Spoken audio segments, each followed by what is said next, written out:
Mais uma vez, aprove a Deus que eu estivesse aqui com a responsabilidade de trazer a palavra do nosso Deus aos nossos corações. Quero registrar aqui a presença da minha amiga Adileuza, minha aluna, minha amiga, e a sua colega, irmã Silvana, são da Igreja Assembleia de Deus, de Engenho Ágape. Perfeito? Não errei não, né? Amém. Sintam-se em casa. Abra sua Bíblia no livro do Evangelho escrito por João, capítulo 2, do versículo 1 ao versículo 11.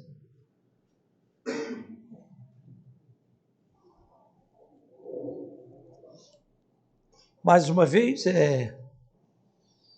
João 2, do versículo 1 ao versículo 11.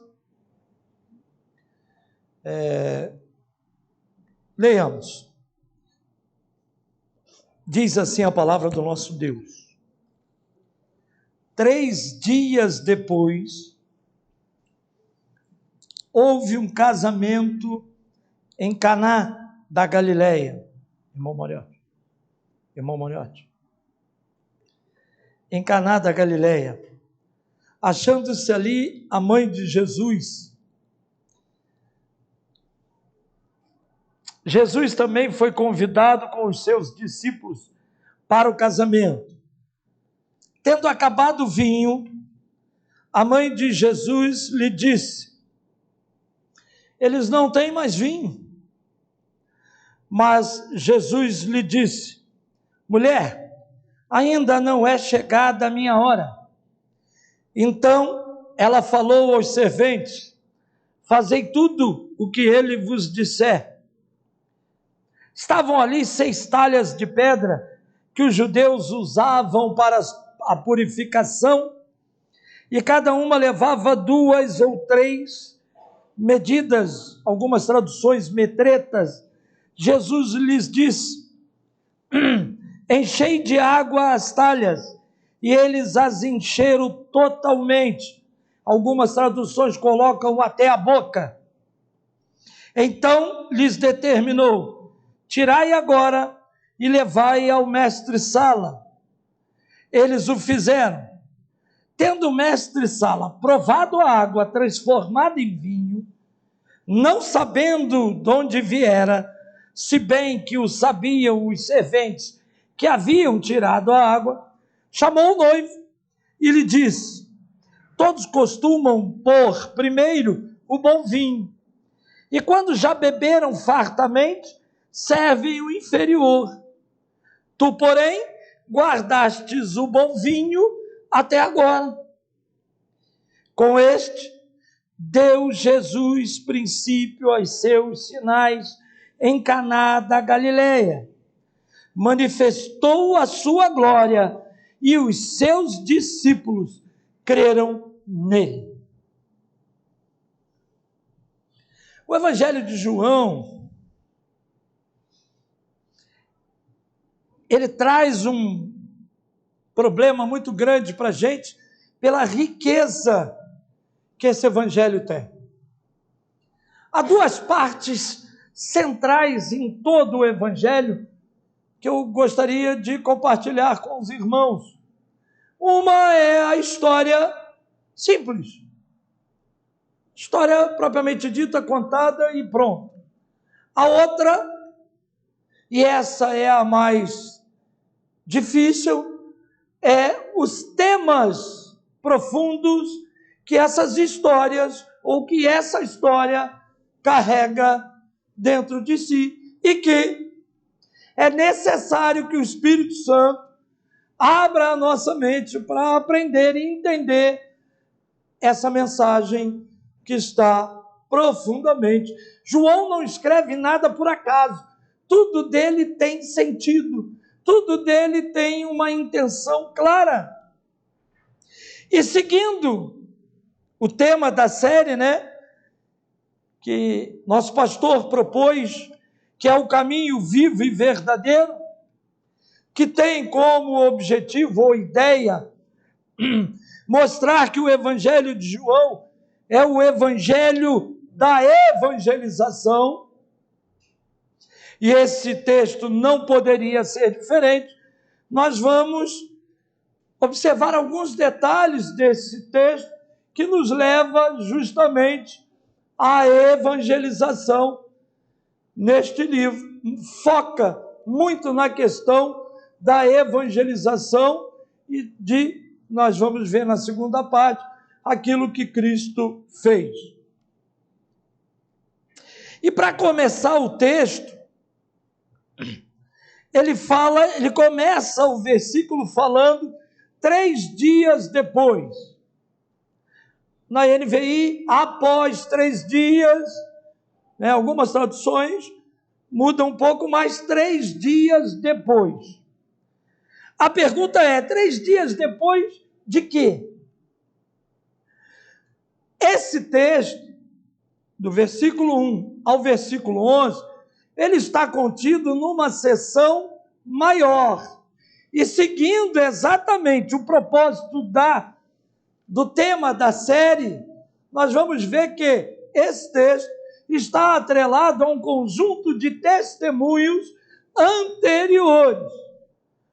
Capítulo 1, versículo 43, eu gostaria que a igreja acompanhasse, vai falar exatamente do momento em que Jesus, se 3 dias depois, voltando, o 4º dia, 3 dias depois de um quarto anterior. Que dia é esse? É o dia que Jesus passa a ver Filipe e chama Filipe, vem. E Filipe vai atrás de Jesus. Pelo caminho, ele encontra Natanael. E aí ele começa a evangelizar Natanael. E dizendo, olha, nós agora achamos alguém que os profetas diziam, o Messias da cidade de Nazaré. Natanael diz, que é isso, rapaz? De Nazaré pode vir alguma coisa boa? E aí Filipe diz, vem e vê. E diz o texto que Natanael segue junto com Filipe, passa a seguir Jesus. Quando ele vai se encontrar com Jesus, o Senhor fala dele. Eis aí o verdadeiro judeu em quem não há dolo. Aí ele diz, tu me conheces da onde?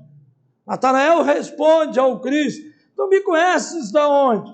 Aí Jesus diz, olha, eu te via na figueira antes de Natanael, embaixo da figueira, antes de Natanael falar com você.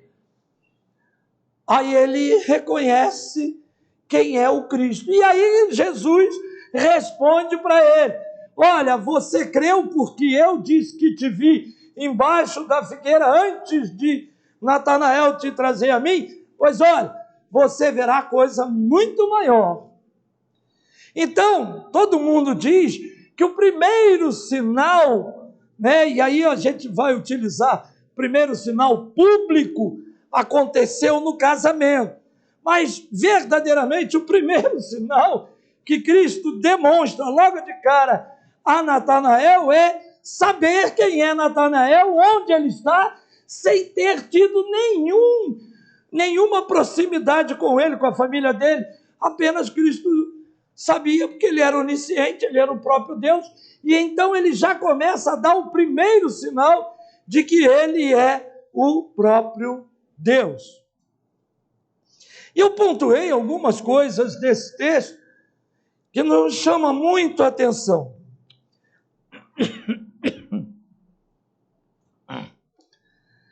Logo a seguir, o texto diz que houve um casamento, houve uma boda, houve um casamento em Caná da Galileia.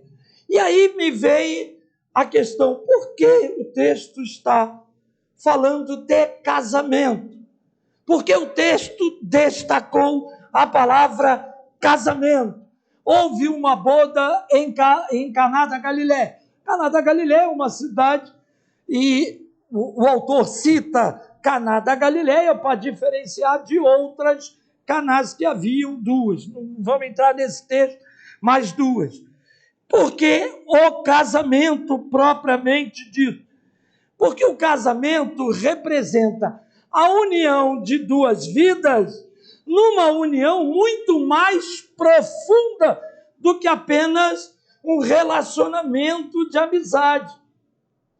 Casamento representa a união de duas vidas num relacionamento muito mais profundo do que apenas uma amizade.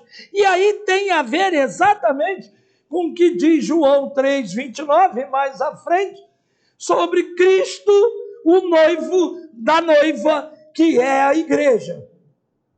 Então, este casamento em que Cristo comparece, está representando, e aí tem gente que diz assim, olha só, cuidado com as inferências, porque a gente fazer inferência, mas às vezes é necessário, porque o texto, mais à frente nós vamos ver isso, o texto vai deixar margem para a gente começar a fazer essas inferências, porque está registrado na Bíblia com algum objetivo, e o objetivo é justamente mostrar a união entre a igreja e o próprio Cristo. E nós vamos ver isso exatamente lá na questão do milagre em si. E aí nós vamos entender o que é esse milagre, que muita gente apenas pensa que é só por causa do casamento. Resolver uma situação social que seria extremamente embaraçosa para aquela família, para aquele noivo. Mas não é só isso. Bom, a partir daí, o texto continua dizendo que achava-se ali a mãe de Jesus. É interessante que o texto não cita o nome dela, Maria. O texto fala só da mãe de Jesus. E isso provavelmente tem a preocupação de quem estiver lendo, não confundi-la com outras Marias que existiam. Então, a mãe de Jesus é alguém que se destaca. Só que nesse texto se fala 4 vezes da mãe de Jesus. O autor cita 4 vezes a mãe de Jesus. E não se fala mais de José. Por quê? O pai de Jesus, o padrasto de Jesus. Porque provavelmente José, a essa altura, já teria falecido. Jesus sai do templo aos 12 anos, vai para a sua casa com a sua mãe e seu pai. Diz o texto, Lucas 2:51, que ele era submisso aos seus pais, que ele crescia em Nazaré em graça, sabedoria e estatura, mas daí para cá não se ouve falar mais de José. E ele aparece agora aos 30 anos, começando o seu ministério. Quer dizer, ele ficou 18 anos, provavelmente, cuidando da sua casa, da sua família, porque os seus irmãos ainda eram menores e ele precisava cuidar. Uma vez seus irmãos já podendo assumir a responsabilidade, ele agora dá início ao seu ministério. Isto é importante, porque nós vamos ver Maria agora agindo nesse texto, agindo nesse casamento, e nós vamos entender algumas coisas. Muito bem. O texto diz, Jesus também foi convidado. Depois do texto afirmar que Maria já estava lá quando Jesus chegou com os seus discípulos, o texto diz que Jesus também usa um advérbio que tem a característica de estabelecer semelhança. Quer dizer, assim como Maria foi convidada, Jesus também foi convidado para o casamento. Jesus e seus discípulos. A pergunta é, Maria foi convidada por quê? Por que ela já se achava lá? Ela era conhecida da família? Por que eu estou fazendo essa pergunta agora? Porque lá na frente nós vamos entender esse contexto. Ela era conhecida da família? O texto parece dizer que ela tinha alguma relação de organização desse casamento. Por quê? Quando o vinho falta, e nós vamos ler isso aqui, ela vai a Jesus e diz, olha, acabou o vinho, está faltando vinho. Ela sabia o que estava acontecendo, ela não era uma convidada qualquer, ela tinha acesso à questão da organização. Além disso, ela vira para os serviçais, depois, nós vamos ver isso com mais calma, e diz para eles, olha, faça tudo o que ele disser. Então Maria parece que tem alguma autoridade nesse casamento para dar ordens aos serviçais, dizer, olha, obedeçam a ele, que ele sabe o que vai fazer e o que está dizendo. Bom, aí ela diz, não tem mais vinho. Aqui começa a gente a fazer algumas considerações e algumas inferências que são necessárias serem feitas. Ela diz para Jesus, olha, não tem mais vinho, acabou o vinho. E agora? E todo mundo sabe que o casamento naquela época era uma cerimônia seríssima, famosa no povo, e quem estava realizando tinha por obrigação receber o povo de modo hospitaleiro, satisfatório. Não podia faltar nada, senão esse noivo passaria uma vergonha tremenda, seria falado, seria algo muito sério. Quando ela diz a Jesus, olha, está faltando vinho, o que ela esperava de Jesus? Ela pergunta, ela diz isso a Jesus para quê? Ela achava que Jesus poderia fazer alguma coisa? Ela estava esperando um milagre de Cristo? Provavelmente sim. E por que eu estou dizendo isso? Porque todo o texto, toda a vida de Maria, de Jesus, vai nos revelar isso. Como eu falei, Jesus viveu toda a sua vida, até os 30 anos, ao lado de sua mãe. Maria ouviu do anjo, lá em Lucas 1, 26 ao 38, o anjo dizer para ela que ela teria um filho, que ela seria coberta pelo Espírito Santo, que ela teria um filho, e que esse filho teria que ser chamado Jesus, e que ele veio para ser chamado Filho de Deus, porque ele vai salvar o seu povo. Então Maria sabe que Jesus é alguém diferenciado do povo.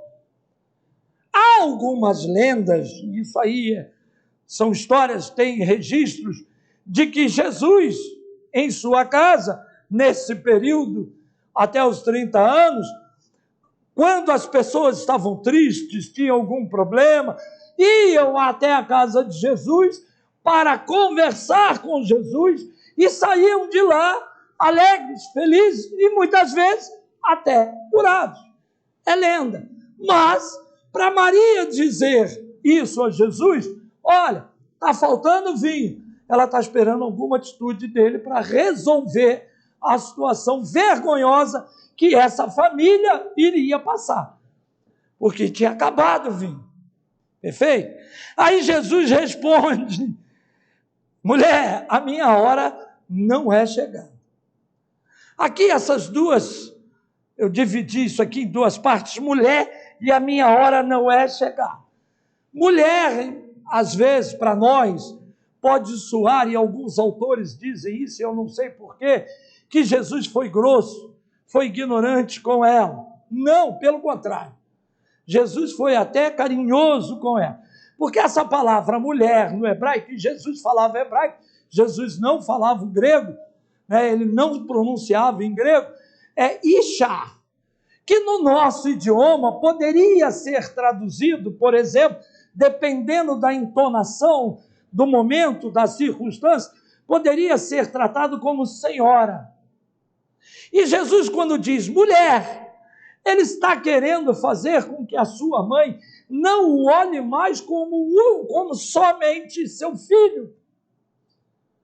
Ela precisa entender que ele não é apenas o seu filho carnal. Ele disse isso lá aos 12 anos.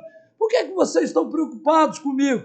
Por que vocês vieram me procurar? Não sabem que eu estou na casa de meu pai, tratando das coisas do meu pai? Então agora ele vai de novo dizer a ela, mulher, senhora, mãe, olha só, não me olha dessa maneira, apenas como teu filho. apenas como teu filho. Por quê? Porque ele não queria que Maria, quando visse ele sofrendo, sofresse mais ainda. Então ela precisava vê-lo como alguém, aí sim, a minha hora não é chegada, como alguém que veio cumprir uma tarefa a mandado do Pai. Ele é o Filho de Deus e o anjo disse isso a ela, que veio cumprir uma função, salvar a humanidade, salvar o povo de Deus. E ela tinha que vê-lo dessa maneira, não mais como o bebezinho dela, o filhinho dela, e que ele iria passar por todo o sofrimento que ele teria que passar. Bom, aí ela diz mais uma vez, e eu quero pontuar isso aqui, faça tudo o que ele disser. E essa frase mostra realmente que ela tem autoridade. Agora, aqui a gente destaca duas coisas. Ela se antecipa e diz aos serventes, aos ajudantes, faça tudo o que ele disser, por dois motivos, talvez, importantíssimos. O primeiro é, os caras, os serventes, os ajudantes, não aceitariam ordem de um convidado. Não é ele que está organizando a festa, não é ele da família do noivo, não é ele o sujeito que está aqui, é o noivo, não é da família da noiva. Como é que ele vai dar ordem a gente?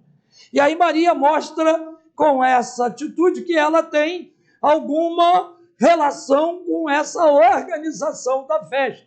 E a segunda coisa é, ela se antecipa, o que Jesus diria para eles, talvez fosse algo absurdo para eles, e eles talvez não obedecessem. Então ela está se antecipando e dizendo, olha, faça tudo o que ele disser, porque ele sabe o que está dizendo. E aí a gente começa a entrar nessa questão das 6 talhas, que a NVI pontua que essas talhas eram usadas para as purificações. Ou seja, todo judeu, quando chegava em um lugar, numa festa, havia talhas, potes com água para o judeu lavar as mãos, já que ele vai entrar, vai comer, e lavar os pés. Naquela época não tinha asfalto, era terra pura, não tinha sapato bonito como o meu que eu ganhei hoje, não tinha nada disso, né, Natália? Não tinha nada disso, e a pessoa sujava os pés com a poeira e tinha que lavar os pés, pegava a vasilha, lavava, tudo bem. Então essas talhas estavam lá. Só que essas talhas têm um detalhe importante. Cada talha tinha, em média, 100 a 100 e poucos litros. Daria um total de 600 litros de água. E aí a gente entende que, por que isso foi gravado aqui? Para mostrar a grandeza de Cristo. Olha a quantidade de pessoas que viria para este casamento, que ia precisar lavar as mãos e os pés. E foi muita gente, porque um casamento naquela época era muito frequentado. E aí o texto diz que os mestres-salas encheram as talhas até a borda, né? Até não caber mais nada. E nada podia ser mais acrescentado a essas talhas. Justamente, o texto firma até a borda para mostrar isso, que nada mais poderia ser colocado nas talhas, e isso tem um objetivo, porque alguém poderia dizer, não, a água se transformou em vinho, porque ele botou alguma coisa na água e a água virou vinho. Botou, né, como o pau-brasil, por exemplo, você bota dentro d'água e faz a tinta vermelha, sai a tinta. Não, a talha, as 6 talhas, os 600 litros estão até a boca. Não pode botar, não dá para botar mais nada. E no versículo 9 e 10, o superintendente, então, fica surpreso, que eles levam a água até o superintendente, e o superintendente, quando vai beber, diz, rapaz, da onde saiu esse vinho todo? Todo mundo já bebeu, já está bem frisado isso, todo mundo já bebeu, todo mundo já curtiu. E outra, não é só a quantidade do vinho, é a qualidade desse vinho. E aí ele vai até o noivo e diz para o noivo, numa atitude, vamos dizer assim, de elogio. Tem muita gente que diz que ele estava repreendendo, mas a ideia ali é elogiar. Rapaz, todo mundo bota, né, o vinho bom logo no começo, e depois, quando todo mundo já bebeu legal, já o paladar já está bem castigado do vinho, aí bota um vinho mais ruim, um vinho de pouca qualidade, aí ninguém consegue discernir a diferença. Você fez o contrário. Você botou um vinho ruim primeiro, ou um vinho de baixa qualidade primeiro, e depois agora você traz o melhor vinho para a gente. Isso tem um significado fortíssimo, e que agora, imitando o diácono André, que falou do tema só na metade da pregação, eu também faço questão de fazer isso. O tema dessa mensagem é o novo de Deus. A história foi contada mais ou menos para a gente entender essa questão do noivo de Deus. A gente precisava entender o contexto para entender como é que Cristo agora traz o novo de Deus. Bom, versículo 11 diz o seguinte, esse é o versículo desse texto, esse é o versículo chave desse texto. Ele vai fechar essa história toda com essa frase. Jesus fez isso para dar início aos seus sinais. Ou seja, Jesus faz o primeiro sinal público de que ele era Deus numa festa de casamento, nas bodas, numa festa que era de suma importância para judeu e que estava lotada de gente. E a gente sabe disso por causa da quantidade das talhas que estavam lá, que acabaram e que foram cheias de novo, e que agora tem muita gente lá para curtir isso. O importante desse texto, dessa frase, Jesus fez isso para dar início aos seus sinais, é que João é o único que fala constantemente dessa questão dos sinais. E aí tem a ver com o tema da nossa série, que é o caminho verdadeiro. O evangelho de João é um evangelho evangelizador. E esses sinais são justamente, você vai ver uma série de sinais, nós vamos ver isso aqui, até o capítulo 12, Jesus realizando inúmeros sinais, para justamente manifestar, como diz o próprio versículo, a sua glória, para que as pessoas entendam quem é verdadeiramente o Cristo. Bom, e aí quando o texto diz que Jesus faz um milagre extraordinário, prestem bem atenção, extraordinário, este milagre comprova a autoridade divina e a majestade de Deus no próprio Cristo. E aqui eu quero frisar bem uma coisa técnica. Quem conhece aqui Adalto Lourenço já conhece o que eu vou falar, e é bom que a gente estude isso. O milagre que Cristo fez, só Deus poderia ter feito. E por que João registra isso? Porque ele tem um pano de fundo, ele está escrevendo para dois tipos de pessoas, judeus e gregos. E gregos também tinham histórias de deuses que faziam proezas, faziam isso, faziam aquilo. E João agora vai mostrar que a história desses gregos é apenas histórias e que eles, gregos, sabiam que isso não era verdade. Mas que o Cristo de quem ele está escrevendo é o Deus verdadeiro que faz milagres verdadeiros e transforma coisas que nenhum Deus pode fazer, que ninguém pode fazer. Então vamos lá.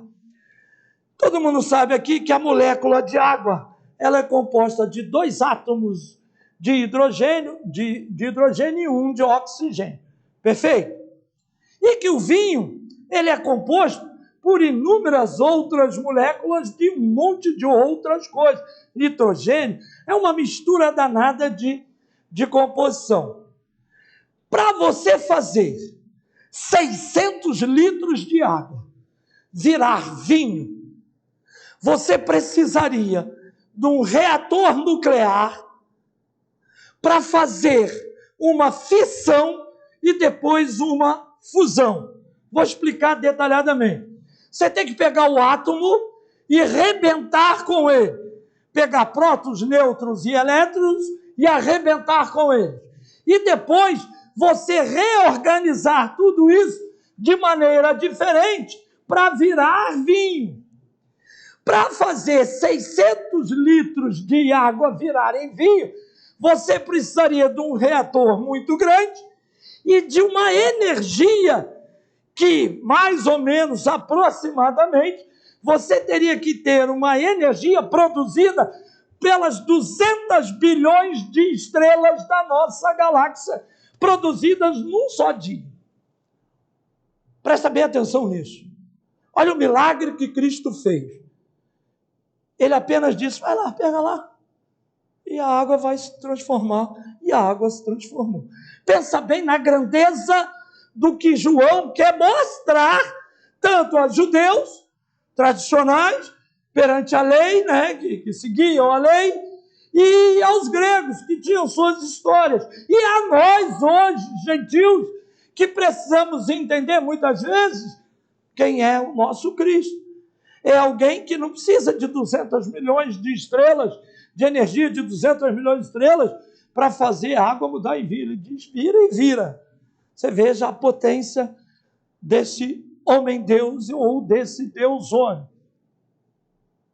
E aí sim, essa água, além de ser uma grande quantidade, ela é de excelência. É o melhor vinho que aquele homem, durante toda a sua vida, havia provado.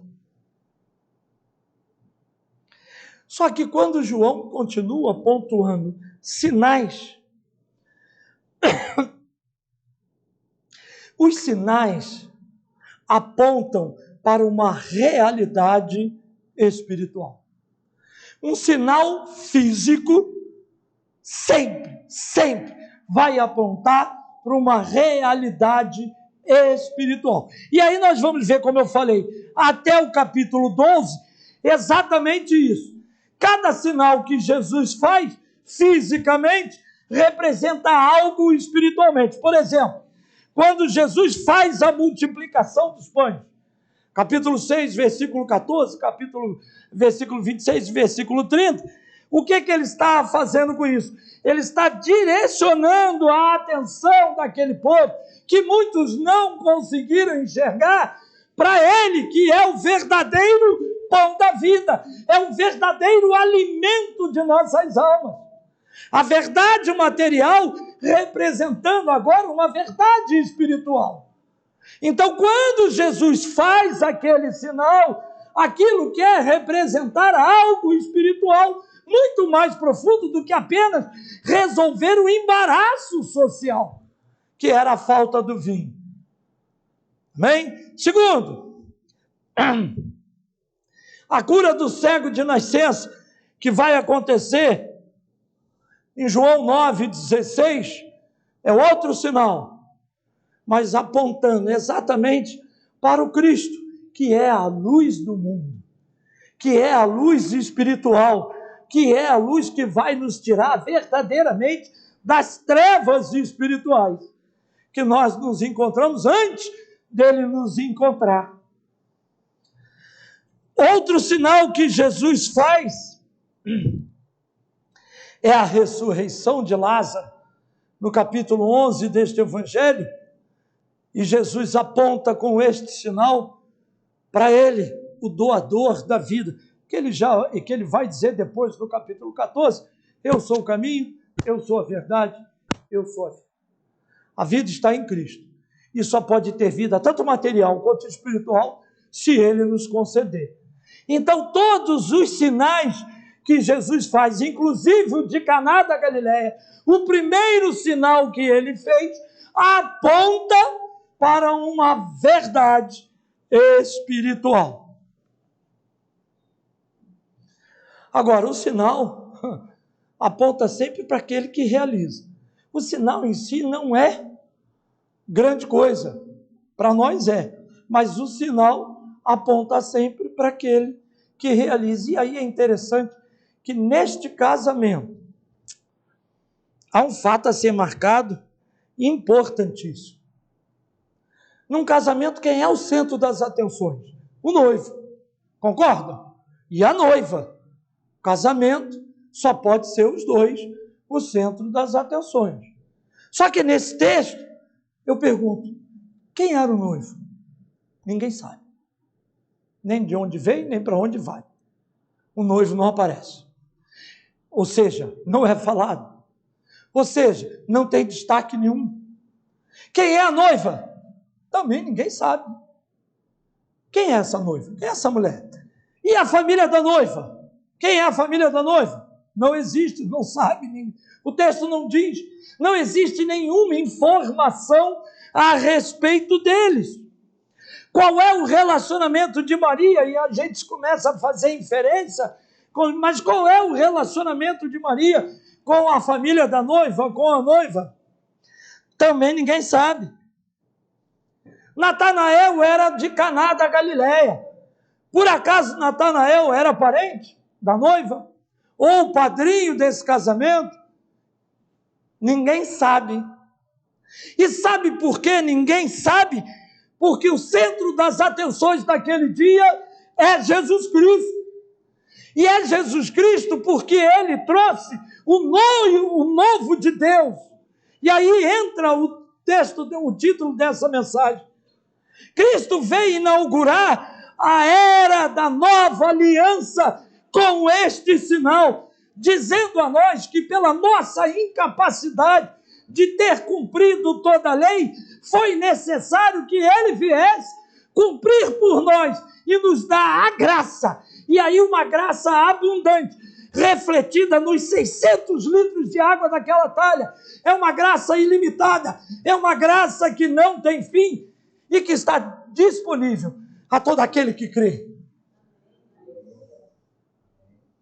E é por isso que o versículo 11 diz que Cristo manifestou a sua glória. Porque Ele manifestou a graça de Deus sobre nossas vidas, nos dando uma mensagem poderosa de que aquilo que nós não conseguimos fazer, aquilo que a lei não conseguiu fazer, não porque a lei é imperfeita, mas porque nós somos imperfeitos e nós não conseguiríamos cumprir a lei, porque para cumprir a lei é preciso uma mudança interna. Cristo vem agora e diz, olha, aquela promessa, aqueles sinais, aqueles testemunhos que na eternidade foi dado, que lá no Antigo Testamento todos os profetas falaram de mim, que João me anunciou, João o Batista me anunciou, agora está aqui diante de vocês. Ele se fez carne, taberculou entre nós e nós vimos a sua glória. E Ele agora manifesta a sua glória, para que nós entendamos que Ele é o único que traz o novo de Deus. E eu tenho visto, ouvido, muita gente cantando, o novo de Deus está por vir. Não está, não.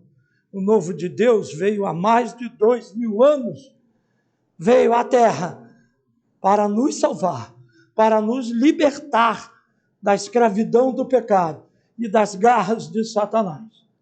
O novo de Deus está representado naquele vinho, num vinho que excelente, não tinha igual, e não tem ninguém igual ao nosso Cristo. E que a igreja possa constantemente continuar adorando a Cristo, adorando a Deus, entendendo que o nosso Cristo é o nosso noivo. Ele veio num casamento para dizer que o casamento dele conosco, a sua igreja, a sua noiva, está sendo selado através da sua graça, que Ele derramou sobre nós, ao nos escolher para ser seus filhos, e que agora ninguém pode nos arrebatar da mão dele. Que nós possamos crer nesta verdade. Oremos, irmãos. Senhor Deus, mais uma vez te agradecemos pela oportunidade de trazer a tua palavra à tua igreja, da qual eu me incluo. Obrigado, Deus. Obrigado. Tu sabes o quanto nós precisamos ouvir a tua palavra. Tu sabes o quanto nós precisamos desaparecer, assim como aquela família, assim como aquele casal de noivos, assim como todos aqueles personagens desapareceram para que a tua glória fosse manifestada, Senhor. Continue, Senhor, manifestando a tua glória em nosso meio. Opere, Senhor, os teus sinais, os teus milagres. Transforma, Senhor, cada vez mais o nosso coração de carne, de pedra, em coração de carne, Senhor. Coloca teu Espírito sobre nós, Senhor. Nos torna, Senhor, verdadeiros crentes, seguidores teus, Senhor, para pregarmos a tua palavra e para vivermos ela em nossas vidas. Não apenas falantes sejamos, mas que nós possamos praticar diariamente tudo aquilo que a tua palavra nos ensina, Senhor. Perdoa, Senhor, cada dia os nossos pecados, as nossas fraquezas, as nossas omissões. Nos dê coragem e intrepidez para enfrentar as dificuldades dos poderosos e falar que o único poderoso és tu, Senhor. Em nome de Jesus. Obrigado pela Igreja Batista, a primeira Igreja Batista em Juscelino, Senhor. Obrigado por este povo, Senhor, que tu me colocaste aqui como irmãos. Obrigado, Deus. Nós te agradecemos, Senhor. Despede teu povo na tua paz, Senhor.